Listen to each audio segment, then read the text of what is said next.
Hello everyone. So all of you are familiar that we were discussing the end of bipolarity and we have already discussed the Soviet system, causes of disintegration of USSR, consequences of disintegration. अब उसके result and then we discussed the shock therapy in previous videos, and today we are going to discuss the situation uh, about situations in Soviet republics. Okay, Soviet Republic तो रही नहीं, वो तो disintegrated हो गए, independent countries हो गए, former Soviet republics. Okay, अब इनमें क्या हुआ, डिसइंटीग्रेटेड तो हो गए, बहुत से कॉन्फ्लिक्ट्स थे इनके अपने में ही. सबसे पहले रशिया जो बिगेस्ट स्टेट थी यूएसएसआर की, वो जो था बिगेस्ट कंट्री भी बना रशिया. एंड इसकी टू रिपब्लिक्स चेचन्या एंड डेजिस्तान, इनमें बहुत ज़्यादा वायलेंट मूवमेंट्स चले. ओके, और वायलेंट मूवमेंट जो थी वो सेक्सेशनिस्ट के, कि गद्दी पे कौन बैठेगा कैसे, ये वायलेंट मूवमेंट चले. और जितनी भी रिपब्लिक थी वहाँ पे कॉन्फ्लिक्ट रहे, और सिविल वॉर मतलब कंट्री के अंदर ही लड़ाइयाँ होती रही. ओके, होनी शुरू हो गई है. Then we are moving towards the third point, that is Central Asia. Central Asia का जो मेन कंट्री था दैट वाज तजाकिस्तान. तजाकिस्तान में भी काफ़ी सालों तक, अप्रॉक्सीमेटली 10 ईयर तक सिविल वॉर रही है. और ये जो था 1991 से आपको पता है डिसइंटीग्रेशन हुआ यूएसएसआर का, और तजाकिस्तान अलग हो गया है यूएसएसआर से. यहाँ पे सिविल वॉर रही है 2001 तक, मीन्स 10 ईयर तक यहाँ पर सिविल वॉर चली है. Then we are moving towards the Georgia. Georgia भी इंडिपेंडेंस की डिमांड की है, और 2 provinces resulting in civil war. यहाँ पे भी 2 प्रोविंसेस जो हैं इंडिपेंडेंस की डिमांड करी है और सिविल वॉर हो रही है. ठीक है, अपने ही कंट्री के अंदर जब एक दूसरे से लड़ाइयाँ शुरू हो जाए उसको सिविल वॉर, और कंट्रोल में ना हो उसको सिविल वॉर कहा जाता है.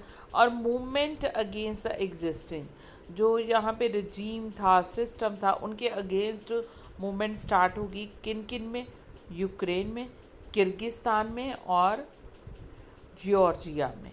ठीक है, ये कंट्री जो थे ये आपस में ही लड़ने शुरू हो गए. मूवमेंट हुई है किसको लेकर, रिवर वाटर को लेकर. रिवर वाटर डिस्प्यूट बहुत ज़्यादा होने शुरू हो गए हैं इन कंट्रीज़ में. ओके बेटा, ये जो थी कुछ. And now we are discussing about the Central Asian republics. ये कुछ एक रिपब्लिक्स या इंडिपेंडेंट नेशन थे जो सेंट्रल एशिया के पास पड़ते थे. ठीक है, सेंट्रल एशियन रिपब्लिक्स इनको कहा जाता है. और ये जो थी अज़रबैजान और हाँ जी, Azerbaijan sorry, Kazakhstan, Russia, Turkmenistan और उज़्बेकिस्तान, ये मेजर ऑयल और गैस प्रोड्यूसर थे. ये सारी की सारी जब यूएसएसआर में थी वैसे तो स्टेट थी, अब ये होगी इंडिपेंडेंट कंट्रीज़. कौन, Azerbaijan, Kazakhstan, Russia, Turkmenistan, Uzbekistan. ये ऑयल और गैस प्रोड्यूसर थे. अब इनकी भी कहाँ पे क्या कैसे तेल सप्लाई करेंगे, क्योंकि यहाँ पे ऑयल भरा पड़ा था और पूरे यूएसएसआर में पहुँचाने के लिए क्या था, पाइपलाइन बनी हुई थी क्रॉस द टेरिटरी. दूसरे कंट्री को भी गेन पहुँचे, दूसरी स्टेट्स में भी.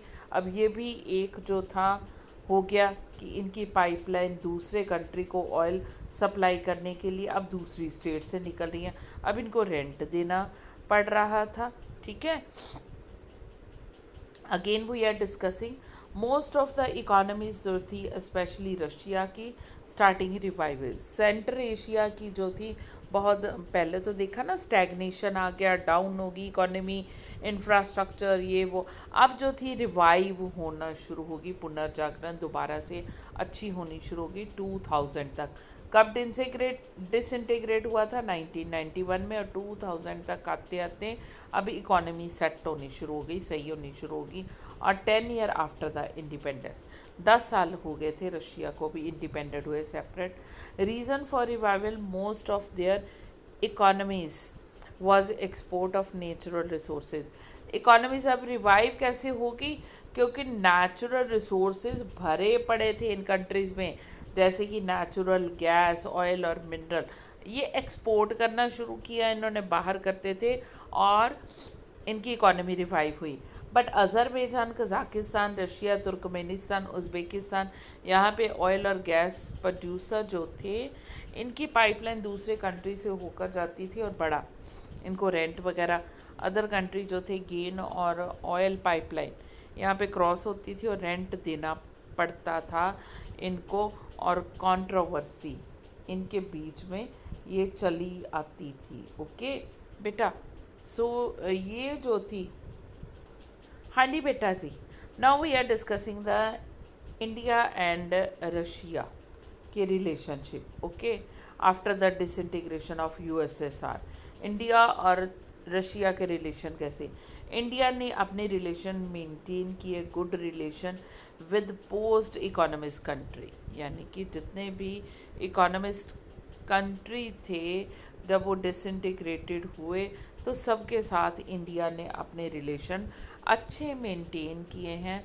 स्ट्रॉन्गेस्ट रिलेशन बट सबसे ज़्यादा अभी भी इंडिया और रशिया के हैं।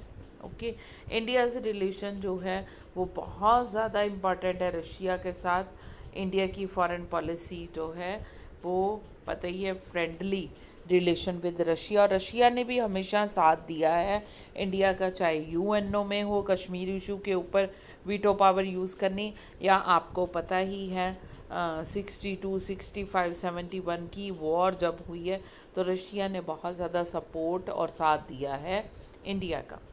और इसके अलावा Indian heroes like Raj Kapoor and Amitabh Bachchan, ये हाउस होल्ड नेम है, हर रशिया के घर में जाने जाते हैं और नाम पता है। सोवियत पोस्ट सोवियत कंट्री यानी कि सोवियत यूनियन से सेपरेट हुए हैं जो 15 कंट्री उनमें। और यहाँ पे वन कैन हियर, ये हिंदी सॉन्ग्स भी बहुत ज़्यादा पॉपुलर है और हम सुन सकते हैं इन रीजन्स भी हिंदी सॉन्ग्स भी। इंडिया जो है वो is a part of popular memory, India जो है वो सबसे ज़्यादा इम्पॉर्टेंट पार्ट है इन सब मेमोरीज़ का। आगे हम लोग कर रहे हैं कि रशिया और इंडिया जो है एक शेयर कर रहे हैं मल्टीपोलर वर्ल्ड। पहले क्या थी, सोलो पावर, पहले 2 ब्लॉक्स में डिवाइडेड था, यूएसए एंड यूएसएसआर, तो क्या थे 2 ब्लॉक्स थे। और उसके बाद यूएसए जो था वो सोलो पावर बन गया है, ठीक है, सोलो पावर बन गया है कौन, यूएसए, किसके बाद, रशिया के डिसइंटीग्रेशन के बाद। अब इंडिया और रशिया मिलके क्या चाहते हैं कि कोई सोलो पावर, कोई 2 पावरफुल ब्लॉक ना, मल्टीपोलर ऑर्डर हो वर्ल्ड में। What they mean multipolar world in order to coexistence of several power. Multipolar, multi मैंने बहुत ज़्यादा, पोलर, इसमें क्या है, इकट्ठी कितनी ही पावर रहे मिलजुल के, इंटरनेशनल सिस्टम सेटअप करें और कलेक्टिव सिक्योरिटी सबकी, ठीक है, वो हो। ये जो है in which an attack on collective security का मतलब एक के ऊपर अटैक, मतलब पूरी ऑल ओवर द वर्ल्ड जितने भी कंट्री उनके ऊपर खतरा माना जाए कि उसके ऊपर भी अटैक करेगा, रिक्वायर है कलेक्टिव रिस्पॉन्स। अब बेटा बायोलॉजिकल वेपन जो फेंका बनाया चाइना में कोविड-19, वो चाहे एक कंट्री के लिए था, अमेरिका के लिए या कुछ, ये एक कलेक्टिव सिक्योरिटी माना गया है अब, और कलेक्टिव रिस्पॉन्स की ये जो है कलेक्टिव सिक्योरिटी सबके लिए, कि सबकी सिक्योरिटी एक के खिलाफ नहीं, ये सबके खिलाफ ऐसे ही वेपन से जो लड़ाई है उसको भी यही माना जाएगा। ग्रेटर रीजनलिज्म नेगोशिएटेड, रीजनलिज्म ज़्यादा से ज़्यादा हो, हर एक का रीजन के कस्टम ट्रेडिशन फीलिंग उनकी जो भी है वो एक्सेप्ट की जाए, नेगोशिएशन बातचीत से सारे इंटरनेशनल कॉन्फ्लिक्ट्स जो हैं वो सॉल्व हों, लड़ाई नहीं जैसे रशिया यूक्रेन अब कर रहे हैं। होना क्या चाहिए, नेगोशिएटेड सेटलमेंट्स। और इंडिपेंडेंट फॉरेन पॉलिसी हर कंट्री की हो, और डिसीजन मेकिंग पावर जो है वो अपने आप लें या इंटरनेशनल एजेंसी से हेल्प ले, यूएनओ, ना कि अमेरिका या रशिया या कोई चाइना या कोई और पावरफुल कंट्री नहीं। यूएनओ और यूएनओ को स्ट्रेंथन किया जाए, डेमोक्रेटाइज किया जाए और एम्पावर, यूएनओ को ज़्यादा से ज़्यादा पावर दी जाए और डेमोक्रेटिक सिस्टम हो। अभी है क्या बेटा, जो उसको ग्रांट ज़्यादा देते, पैसा ज़्यादा देते, अमीर कंट्रीज़ का रोब दबदबा है। अब आ जाइए जी नेक्स्ट जो है, मोर देन 80 बिलियन एग्रीमेंट जो है, 80 बायलैटरल, सॉरी 80 बायलैटरल मतलब दो कंट्रीज़ के बीच में, बाय इंडिया और रशिया के बीच में 80 बायलैटरल एग्रीमेंट साइन हो चुके हैं। और ये जो है इंडो रशियन स्ट्रैटेजिक एग्रीमेंट 2001 का ही पार्ट है ये सारे के सारे। ओके बेटा, हाँ जी बेटा। अब हमारा फिफ्थ है इंडिया और रशिया के रिलेशन हम डिस्कस कर रहे हैं। फिफ्थ है इंडिया जो है stand to benefit from its relationship with Russia. India को हमेशा फ़ायदा हुआ है रशिया के साथ दोस्ती करके। कैसे, कश्मीर इशू में I have already told you कि कैसे जो है वो इंडिया को क्या करता है, ब्लैकमेल, कौन, सॉरी, कैसे इंडिया को ब्लैकमेल करता रहता है पाकिस्तान, और यूएनओ में रेजोल्यूशन लेके आता है किसी ना किसी बहाने से परेशान करने के लिए। और ये जो है इंडिया जो है हमेशा पाकिस्तान जो है कश्मीर का इशू उठाता है तो इंडिया को हमेशा रशिया की वजह से कोई डर नहीं झेलना पड़ा, और इंडिया को हमेशा ही क्या फ़ायदा हुआ है, क्योंकि वीटो पावर यूज़ की है रशिया ने। और इसके अलावा सेंट्रल एशिया में अपने रिलेशन बैलेंस किए हैं चाइना के साथ। रशिया ने हमेशा ही benefit from the relationship because India is the second largest arm market. Arms मतलब हथियार वगैरह रशिया अपने बेचता है, अब तो इंडिया ने अपनी भी मैन्युफैक्चरिंग स्टार्ट कर ली है। इंडियन मिलिट्री जो है वो मोस्ट ऑफ द हार्डवेयर, ठीक है, वो रशिया से लेते हैं हम लोग इंडिपेंडेंस के बाद से ही। और इंडिया जो है ऑयल भी इंपोर्ट जो है वो रशिया से करता है बहुत ज़्यादा। अभी रशिया यूक्रेन की वॉर हुई तो यूरोपियन यूनियन ने, अमेरिका ने, सब ने इंडिया को बोला कि आप रशिया से तेल नहीं खरीदोगे, तो इंडिया ने साफ कहा है कि पूरा यूरोप पहले बंद करे। वो इतना एक आफ्टरनून में लेते हैं जो हम पूरे 6 महीने में या साल में यूज़ करते हैं। तो this show India's foreign policy is quite strong and free, ठीक है, जिसको हम लोग कहते हैं सॉवरन, कोई अपना रोब दबदबा नहीं डालेगा। तो यही है इंडिया मिलिट्री, ठीक है, स्ट्रैटेजी, वेपन, आर्म्स गेट और हार्डवेयर रशिया से लेता है। और सिंस इंडिया ऑयल इंपोर्ट भी रशिया से करवाता है, Russia is important to India, Russia India के लिए बहुत ज़्यादा इम्पॉर्टेंट है and repeatedly come to assistance of India during oil crisis. और हमेशा ही इंडिया की हेल्प की है जब भी ऑयल, हाँ जी, ऑयल क्राइसिस में भी रशिया ने इंडिया की हमेशा ही तेल की कमी जब आई है तो हेल्प की है। अब सेवन्थ है India seeking increase its, India चाहता है कि अपनी एनर्जी रिसोर्सेज को बहुत ज़्यादा बढ़ाए, इंपोर्ट करे रशिया से और रिपब्लिक ऑफ कजाकिस्तान, तुर्कमेनिस्तान, ठीक है, एनर्जी को बढ़ाए, इंपोर्ट करे रशिया, कजाकिस्तान और तुर्कमेनिस्तान, और उनके साथ कॉपरेशन करे, पार्टनरशिप करें ताकि ये भी इंडिया में इन्वेस्ट करे इंडिया के ऑयल फील्ड्स में।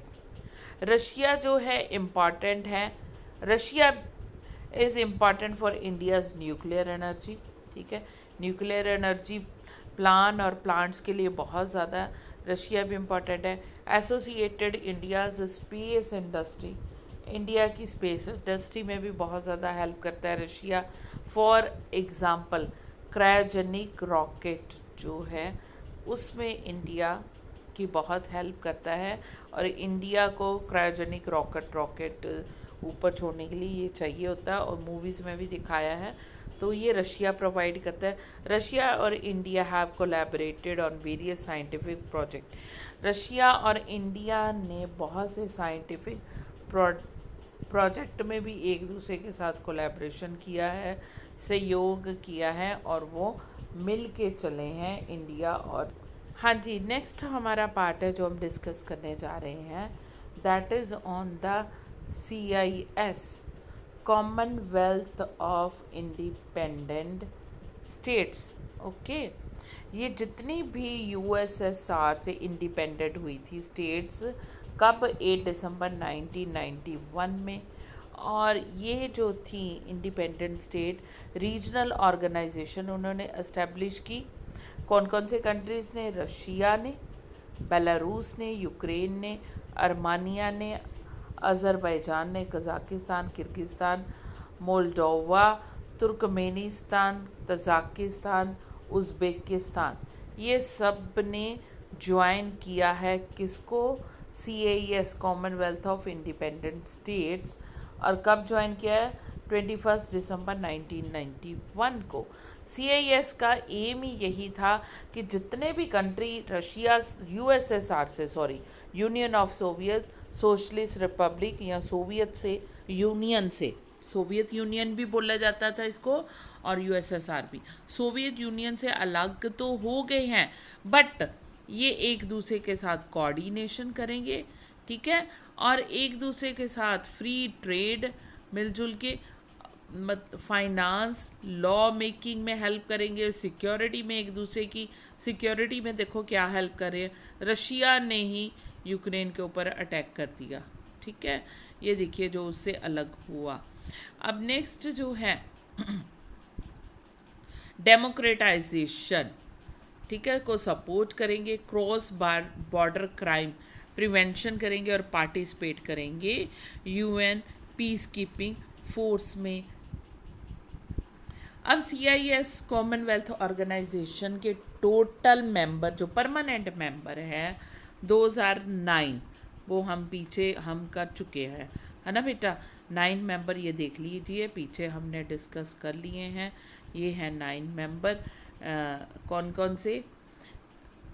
फर्स्ट है रशिया, सेकंड है बेलारूस, थर्ड है यूक्रेन, फोर्थ है अर्मानिया, फिफ्थ है अज़रबैजान, सिक्स्थ है कज़ाकिस्तान, सिक्स्थ है किर्गिस्तान, सेवन्थ है मोल्दोवा, और एट्थ है तुर्कमेनिस्तान, नाइन्थ है तजाकिस्तान, ठीक है, और उज़्बेकिस्तान। ये 9 सब मिला के 10 है, एक बीच में छोड़ गया बाद, तो 9 अब एट प्रेजेंट हैं मेंबर सारे के सारे। और 2 मेंबर जो हैं तुर्कमेनिस्तान, मैंने कहा ना एक मेंबर छोड़ गया तुर्कमेनिस्तान,